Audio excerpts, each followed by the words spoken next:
Greetings everybody, it's Leviathan here. Hope you're all having a lovely day. It's Wednesday, February 15th, the day after Valentine's Day, so I hope you had a nice Valentine's Day. If you care about that, if you don't, whatever.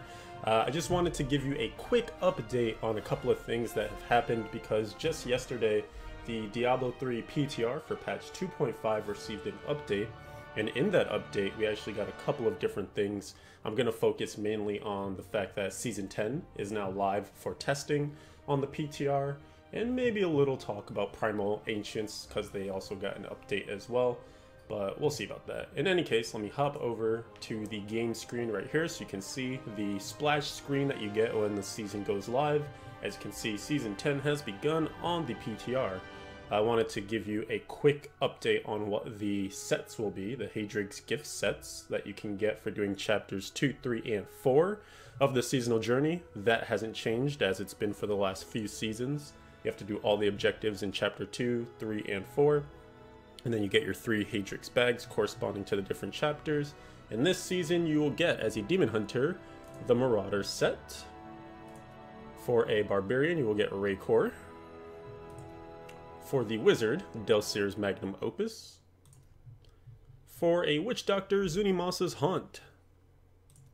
For the monk, Inna's Mantra. And for the crusader, Akan's set / armor of Akan.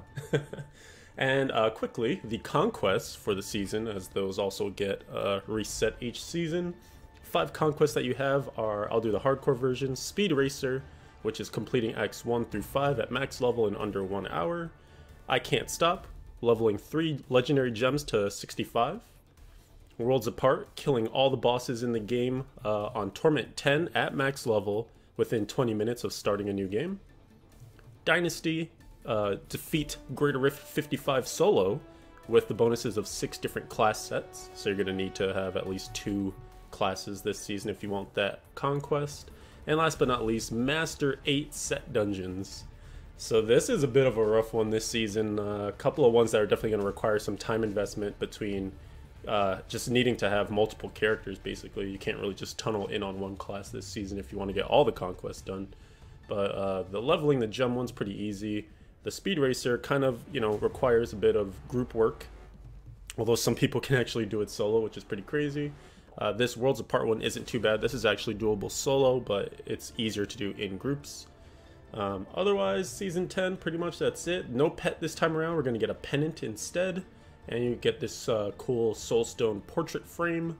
That's for completing the first 4 chapters of the seasonal journey as per usual. And that's pretty much it. The one thing that I will mention just kind of offhand was that Primal Ancients underwent quite an update.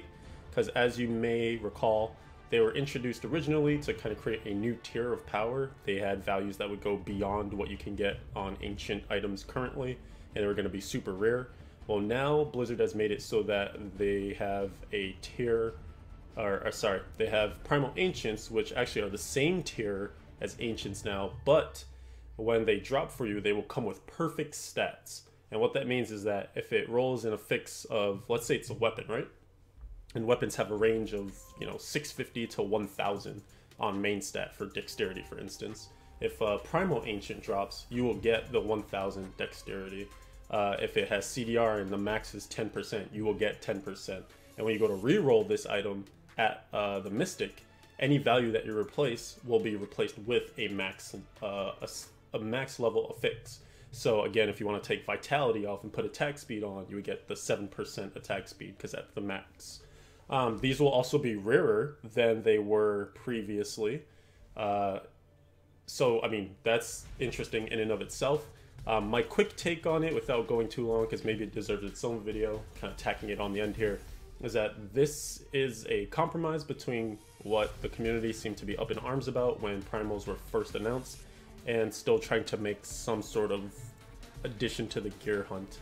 I'm not sure that this is the most exciting change that they could have gone with, so I'm hoping that maybe there will be some sort of iteration 3 on Primal Ancients, maybe, to just get a little bit of excitement. Because the way I look at it is that by the time you get a Primal Ancient, with them being super rare, for that slot, you'll probably have 10 Ancients of the same thing that you're trying to get Primal. And likely, on your way to getting that one Primal, you'll probably have a piece that's very close to perfect, like 95%, 96% perfect. So what you're gaining, relatively speaking, with that perfect item is not going to be all that much better than what you were probably currently using. So just kind of, it's going to be like, okay, it's cool, it has the border, like it has like the nice OCD effect of having those perfect stats. But I just don't feel like the impact is there the way that it was previously. And I know I personally was a proponent and a fan and advocate of the original Primals, and that was a minority opinion from what I could tell. But I hope we land, you know, maybe somewhere closer to that, but compromised enough to where many people can be happy about them. But in any case, hope that preview of what's happening with Season 10 helps you out. It's the rewards are actually the same as they were in Season 6, so it does look like we're cycling since the ones from Season 9 are the same as they were in Season 5. So it kind of seems that we might actually be able to tell, like, you know, Season 11 will have the same as Season 7 and things like that. So anyway, hope you guys are having a good one. Hope you get on PTR, test some things out, and I'll be seeing you around. Take care.